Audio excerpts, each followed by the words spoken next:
Welcome to Your Future in Sales and Marketing, a podcast that helps you make great career decisions to get the most out of your career journey. We'll introduce you to the AXR network of established senior leaders and a handpicked group of future aspiring leaders who have it all in front of them. You'll learn what it's like in the top job and how to get there.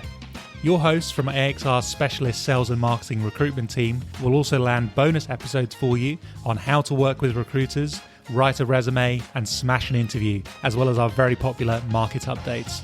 It's the podcast that has it all. You can't get this career advice anywhere else. Welcome to another episode of Your Future in Sales and Marketing. My name is Andrew Kennock. I'm a specialist sales and category recruiter at AXR Recruitment and Search. Today, delighted to be joined on the pod by Toby Hilliam, CEO of Appetise, a fast-growing scale-up that's helping consumers shake up their cooking routines while providing brands with real-world shopper data to drive better food products to market. Toby, how are you? I'm good. I couldn't have said it better myself. Well done. Oh, good. I'm glad I got that bit right at least. So, look, we're going to kick off, Toby, with the famous icebreaker, which is, what is your favourite brand? And you can't pick one that you've worked on. Okay, so can't pick Appetise. I think for me, I love the outdoors, being from New Zealand. And so there's actually an Australian brand that I love, Yeti. And I think for me, it just aligns with, quality, premium, the products are super slick, and they are just built for exploring. It's a brand that whenever you interact with any of their products, it's just a sense of like, wow, everything's been considered. It's super, super nice. I haven't actually ever bought any of it. They've always been gifts. So it's pretty premium. But yeah, I've got like a bottle, a bag, a cooler. Nice. It's slick. Yeah. Free products, plugs on podcasts. You're pretty much an influencer at this point. Yeah. Send product. And you mentioned obviously there being in the outdoors in New Zealand. Tell us a bit about life before career. Where did you grow up? Yeah. So I grew up in like a really, really small country town. It's called Te Aroha. It means the love. So quite a nice sweet spot to live. Yeah. About 2,000 people. It's like a rural dairy farming town. We were not dairy farmers. We lived in, I guess, the township element. So yeah, spent all my upbringing there, and then studied down in a university called Otago, or down in Dunedin. That place, if you haven't heard about Dunedin, just Google it. You'll probably see students lighting couches on fire, which...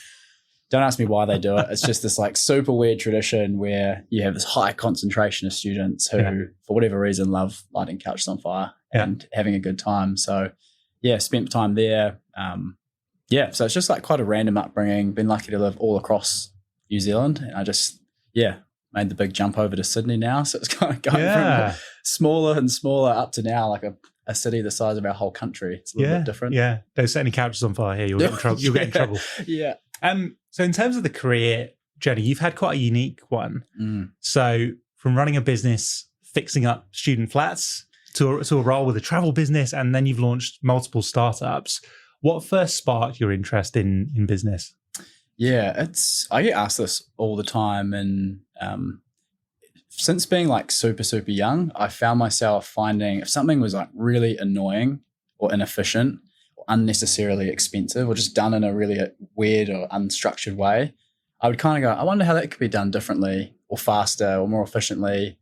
And then my kind of brain would start thinking about like, do the unit economics stack up? Like, could you actually build this cheaper or make this faster?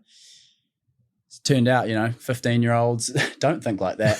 So like trying to talk to my friends about it just wasn't really clicking. And so back to sports and other stuff we'd talk about. But yeah, I've always had that like in my brain. I've soon realized that there's a very small group of people who just naturally think that way. I think other people have to really try, use that part of their brain. And so, I've just been addicted to solving really complex problems and doing things that kind of, scare me, excite me, make me feel uncomfortable, which I think every entrepreneur needs to think that way. Otherwise, we wouldn't be doing half the stuff we do. Yeah, and we're going to get into, I guess, a few ways that some of our listeners can maybe steal bits and pieces from that brain of yours as we get through the episode. So, and your time at Top Deck Travel was a pivot into sales, and I understand you did pretty well in that business. What did you take from that role that then helped shape what you're doing now as a founder? Yeah, sales is really, really, really hard. It's definitely not for everyone. You get told no after no after no after no after no. And so I found with that role, I was quite lucky. I looked after the whole of New Zealand for Top Deck and about 400 stores that I look after, so flight centers. And yeah, part of that was thinking, how do I come up with like innovative ways to make these sales reps think about Toby and think about Top Deck whenever a 18 to 25-year-old walked into their stores. And we offered the exact same commission as Kentucky and Busabout and all the other providers. So there was truly, you had to be unique, you had to stand out. So I came up with a persona. I was Top Deck Toby. I would bowl around in this like yellow suit. And so just like incredibly memorable. I would do more than just get them a coffee and give them coaching. I would make their sessions interactive and fun and memorable. And it was like you call me 24/7. Whenever you need help, I'm there. So I just became like an ally and a friend, and I was empathetic. And I think that allowed me to do really well in that job. But it's also how I've just approached like everything that I do beyond that. So it's like thinking about startups, same mindset. It's like, how do you just be like incredibly memorable, be different, be disruptive, be curious, empathetic. So all the buzzwords. Yeah. Have you still got the yellow suit? I don't. It's a shocker. My wife Elise is like, first time seeing me, it was like, you cannot take that out. I will tell you a quick funny story. Yeah. 1 week into Top Deck, so they're owned by Flight Centre. And every year they do this huge conference. They hire out Spark Arena, which largest arena in New Zealand, 50-odd thousand people. And yeah, they bring in every person from Flight Centre in the country and a bunch from Australia. I was 1 week into the job at Top Deck and I was like, and it's black tie, like cocktail event. I was like, I'm wearing the suit. And so I put on this like hideous, and it's a cheap suit. It was like not a nice yellow suit. It was like cheap, doesn't fit very well. It's like kind of baggy. And I knew no one by that point, and I'm the only rep for Top Deck, so I'm by myself. And I just show up in this suit. And it was like a magnet. All these people were like, wow, like who is this guy? I want to go and say hello to him. And I got called up on stage by the CEO. They're like, if anyone's seen the guy bowling around in this yellow suit, like, his name's Toby, I'm going to get him up here. So I like got on stage and was able to go like, I'm Top Deck Toby. And so it's just, again, like made me pretty uncomfortable. I feel like a bit of a wally, but it was something that, yeah, everyone was like, wow, this guy doesn't take himself too seriously. He's a bit of fun. And so yeah, it's just things like that. I mean, I don't recommend doing that sort of thing for everyone. But I love it. That's fantastic. Bring back Top Deck Toby, I reckon. No. Yeah, I read the persona still in there for sure. For sure. And so the Mutu business was an interesting idea. So, and almost like an Airbnb concept for bikes, which then somehow pivoted into asset management. Talk us through that. What was the moment that you realized that pivot was necessary? Yeah. So I kind of the whole idea behind Mutu came to be was wife and I, at least, were traveling and just found it really hard to get access to just everyday items. Like, man, it'd be fun to go paddleboarding today, or wouldn't it be cool to try a drone, or damn, the bike's broken, we don't have any tools. And so we knew that all that stuff existed in people's garages and homes collecting dust. I thought it'd be amazing if you could connect people who wanted things short term with people who had stuff they didn't use. It's an idea. You tell anyone that idea and they go, oh, clever, like that's cool. But it's just a really horrible business. And the reason I can say that with love, having done it, but a good business, right, is where there's an urgent problem that someone has and the solution provides like unmet satisfaction and value. I don't know if you own a surfboard or a bike or just any equipment. I don't think you've ever lay in bed really worried about it, going, man, I just wish someone rid that bike tomorrow. And that's the problem, right? When there's no urgency and there's no major problem, it doesn't validate the need for like a marketplace. And so people loved the concept. We had no problem getting people to download the app.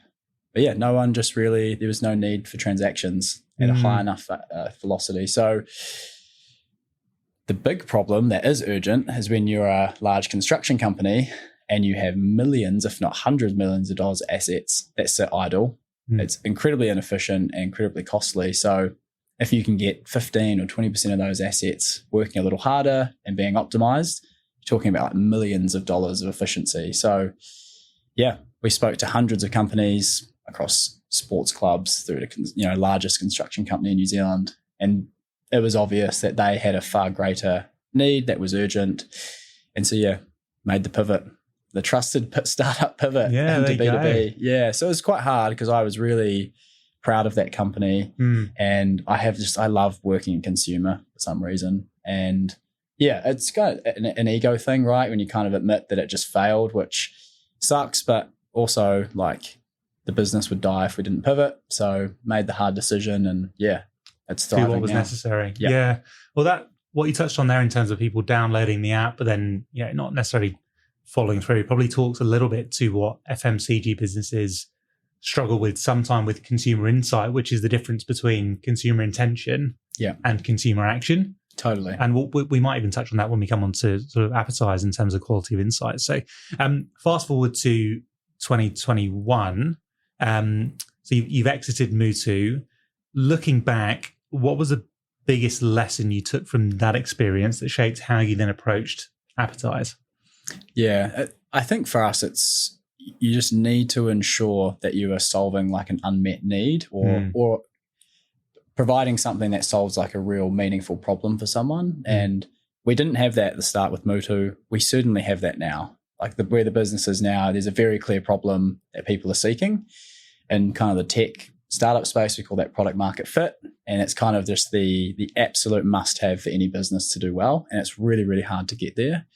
And so I think the benefit of having a few goes at the startup thing is you find shortcuts and you kind of have processes and frameworks you can use to get there.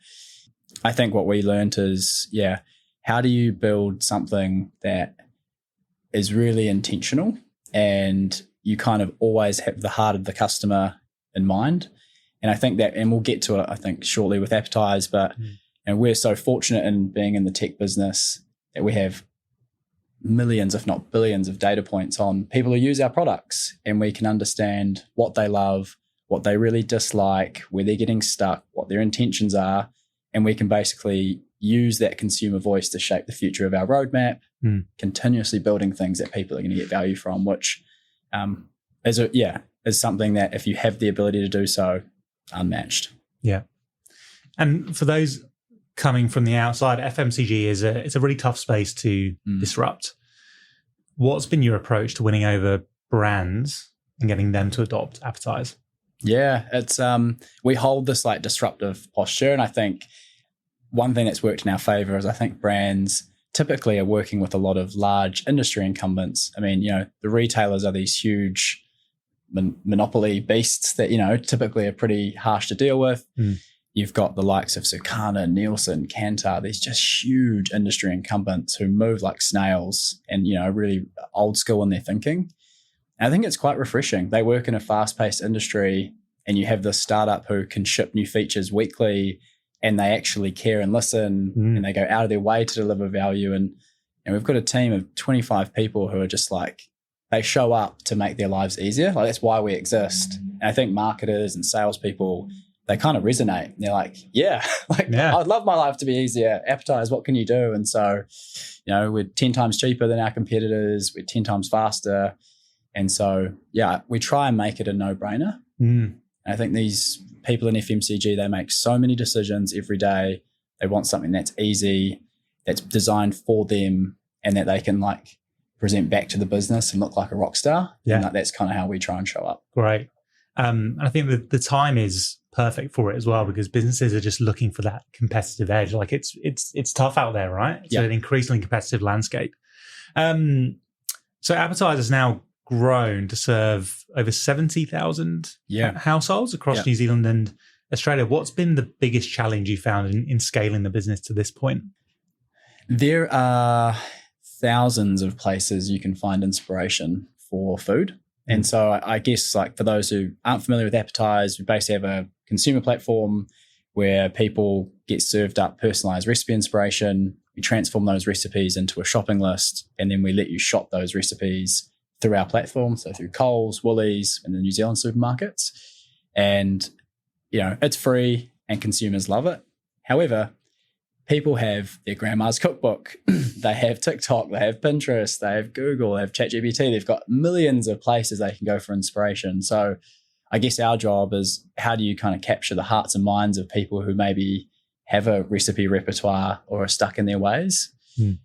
We are very good at capturing people who have that what's for dinner dilemma, who are stuck and who are struggling. But I think our bigger focus for a brand is how do you capture, we call it kind of the future demand of those who maybe aren't seeking a solution now, but no one enjoys thinking about what to eat. You may be good now. Anyone listening, you might be good now, but I know it's going to come a point in time where that spag bowl starts to wear thin and we're here for you. Yeah. And everyone's got enough on their plate at the moment without thinking about what's for dinner every night as well. Of course. Yeah. It's the worst part of being an adult, in my opinion. It's one of trying many. To fuel yourself, yeah. Adulting's hard. So what's the vision for Appetise in the next 3 to 5 years?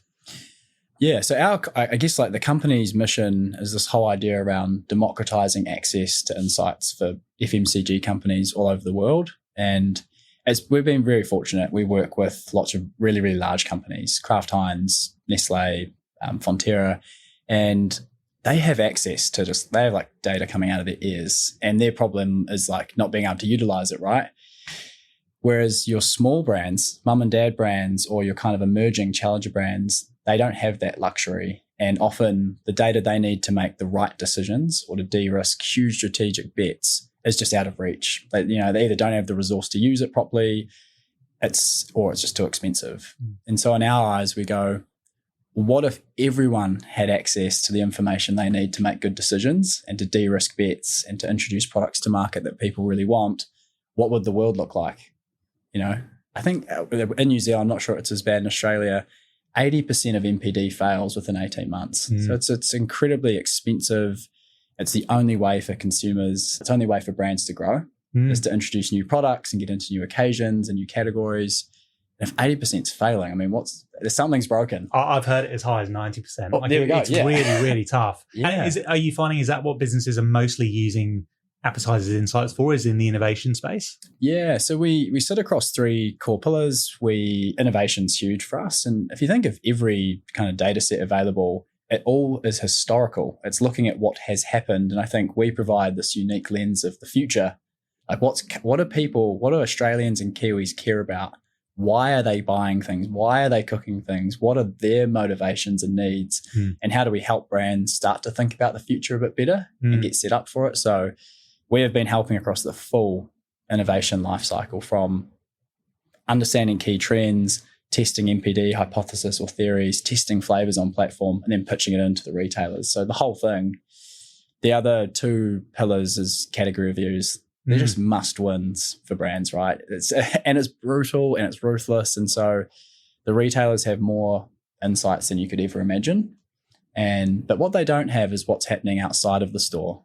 Why are people buying things? And if we can arm a brand marketer or a category manager or sales teams with a few nuggets of gold that the retailer doesn't have, but that's the differentiator that helps them win. And then just marketing in general. If we can tell you what your consumers are doing with your products, what they're looking for, what they love, how to get in front of more people, it's like a marketer's dream. Amazing. Anyone in those roles who's listening should be getting very excited and curious right now. So, Toby, as you know, the purpose of this podcast is to get insight from people like yourself who've built successful careers to share with our network. And you've had quite a unique career journey versus a lot of the people that we talk to. So look, not everyone's going to start their own business, but quite often we find the most successful and effective leaders in FMCG, they often think like entrepreneurs. What advice would you give to someone who's looking to develop an entrepreneurial mindset within a corporate role? Yeah, I love it. It was amazing. Back in New Zealand, there was a really large energy distribution company called Meridian Energy, and they basically, corporates are pretty known for not being super innovative, and they had that same itch. They're like, how do we think like a startup and act a bit more like a startup? And so I was kind of brought in to run kind of like an innovation day, and there's just like, I think there's unnecessary process and bureaucracy in some of these big companies, and where you can have your biggest wins is giving your teams or people the ability to be a bit more creative and play outside the box a little bit. We kind of challenge everyone in the business when there are these like big chunky problems we're looking to get after. We love collaboration and ideating. There's this very simple strategy you can use called the Crazy Eights, where you fold a bit of paper 8 ways and for 60 seconds, you jot down as many ideas you can into the first square and into the second square and into the third square. And then you basically start again and you just like iterate and iterate and iterate. And by the end of it, you end up having some pretty solid ideas that you can start to build like a business case around. And so that's for us, like how we go, hey, X brand or X consumer has this really chunky problem. We bring our best brains in a room and we go, what do they care about? What are they stuck with? And we just ideate, use data, ideate. And then, we come up with a solution. So it's about being fast. It's about being agile. It's about using like injecting the thought of the end user into it as best you can and just being a bit brave. I love Crazy Eight. It's got a low tech solution in a high tech. Bit of paper. It's awesome. Paper Yeah, and pen. fantastic. Yeah. I know as soon as Mike hears this, it's going to be Crazy Eights Every day. AXR, 100%. Yeah. What's a mistake or a challenge that you've faced into? And I'm sure when you're building businesses, there's plenty to choose from, that in hindsight was actually a really key learning moment for you. Yeah. So really early on with what we used with Appetise, I'm a consumer. And so there's maybe a bit of, call it arrogance or optimism, I don't know, where I was like, hey, I'm a consumer. I built this to solve a problem I had. Like I kind of know what everyone would like this to be. And so a lot of as founders, typically you are the product visionary and you influence the product roadmap. And so a lot of the decisions being made were what Elise and I thought people wanted. And, we've realized pretty quickly that everyone does their groceries and their meal planning a bit different. And what we have done now, and it's kind of part of our core like product roadmap building, is before we build anything, we just like analyze the data we have. And so it's like, where are people getting stuck? What do they care about? Who are those people? What can we learn about them? Could we talk to some of them first? And then before we build anything, we just prototype. And so I guess the learning there is I was making a lot of assumptions and a lot of big bets on what I thought was right. And it happens exactly in FMCG. You hear these brands, how did this new product get brought to life? Oh, the owner had an idea, thought a flavor was really good, brought it into the office. We all tried it. And, of course you're going to say it's great. I'm not telling my boss's idea is crap. And so I think, unfortunately, that's kind of how I was running Appetizers. This sounds like a good feature. So now everything is just like data first. What is it saying? We have a metric we always try and influence. Like we have an hypothesis that will get this person from here to here quicker. And if it doesn't work, we bin it.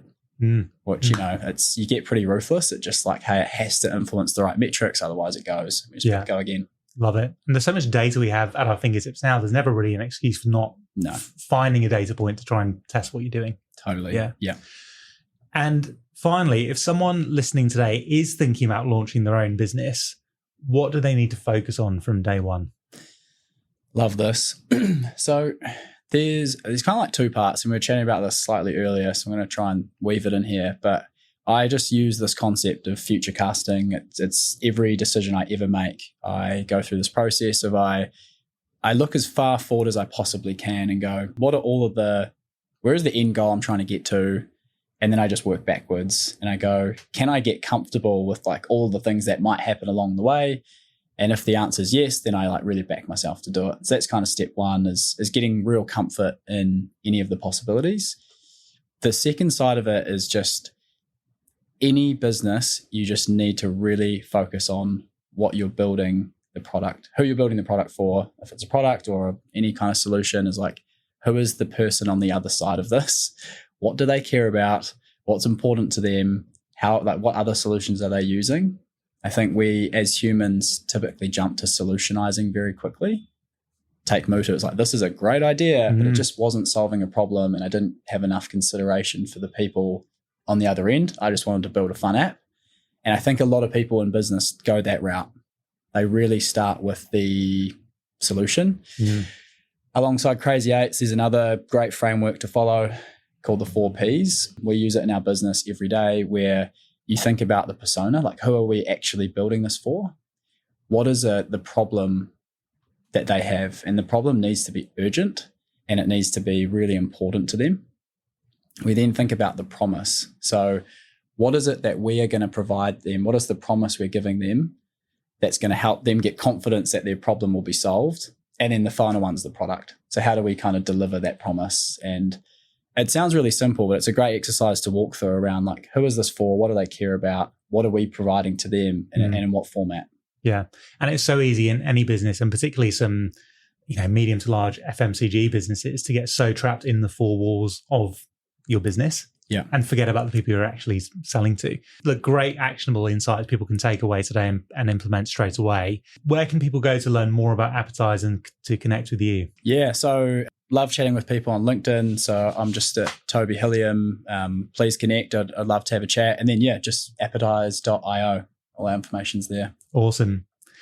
So for those new to the pod, AXR have over 100 episodes of these sorts of conversations. Lots of inspiring leaders to take insights from to help you build your career. Thank you again, Toby, for coming on. Really enjoyed talking to you. I'm Andrew Cannick of AXR Recruitment and Search. Thank you for listening, and we'll be back soon with more episodes. Awesome. Thanks a lot. We hope you enjoyed today's podcast from AXR Recruitment and Search. We're passionate about helping you get the most out of your sales and marketing career. Keep listening as we bring you more career insights and advice from Australia's inspiring sales and marketing leaders. See you next time on Your Future in Sales and Marketing.